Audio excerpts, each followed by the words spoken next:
காங்கிரஸ் மக்கள் எதிர்க்கட்சியா கூட ஏற்றுக்க தயாராக இல்ல. அதனாலதான் 3rd பிளேஸ் கொடுத்துட்டாங்க.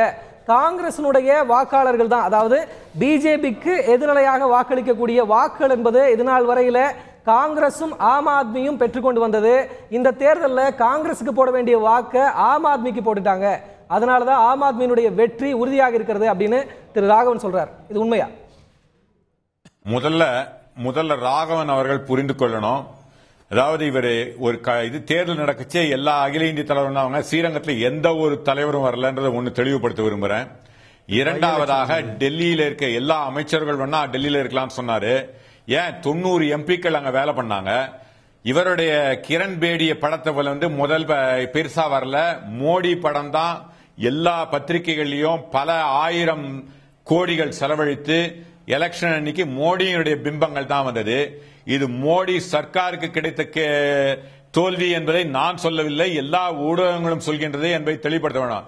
இன்னைக்கு அவர் தோத்த பிறகு மோடி சர்க்காருக்கு கிடைத்த இந்த பெரிய தோல்வியை கார்பரேட்டுகளை ஆதரிக்கின்ற அதானிக்கும் அம்பானிக்கும் கொள்ளையடிச்சுக்கிட்டு கருப்பு பணத்தை வச்சுக்கிட்டு இருக்காங்க. அவங்களுடைய தோல்ல கை போட்டுக்கிட்டு இருக்க மோடிக்கு கிடைத்த தோல்வி என்பதை அவர் புரிந்து கொள்ள வேண்டும்.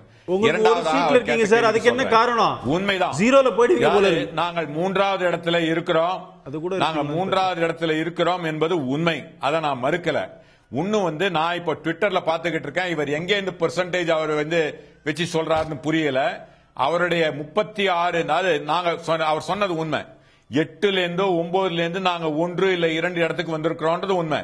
ஆனா பெரிய வீழ்ச்சி போன இடங்கள்ல அதிகபட்ச ஓட்டு ஆம் ஆத்மியை விட 31 32 இடத்துல இருந்தவர் இன்னைக்கு 10 இல்ல சிங்கிள் டிஜிட்ல 9ல இன்னைக்கு லீடிங்ல இருக்கிறதுன்னா பெரிய வீழ்ச்சி. 10 மாதங்கள்ல மோடி அரசு செய்த மோடி தானாக தன்னுடைய பிரஸ்டீஜை வச்சுட்டு டெல்லி தலைநகரம் இதை வெற்றி பெற்றே ஆக வேண்டும் என்று எல்லா தலைவர்களும் வேற மற்ற மாநிலங்களில் கூட இந்த செய்யாத ஒரு ஹாஃப் ஸ்டேட்னு சொல்லுவாங்க டெல்லியில, அதுல முழு கான்சென்ட்ரேட் பண்ணி பெரிய தோல்வியை அடைந்திருக்கிறார் என்பதை திரு ராகவன் அவர்கள் ஒப்புக்கொள்ள வேண்டும்.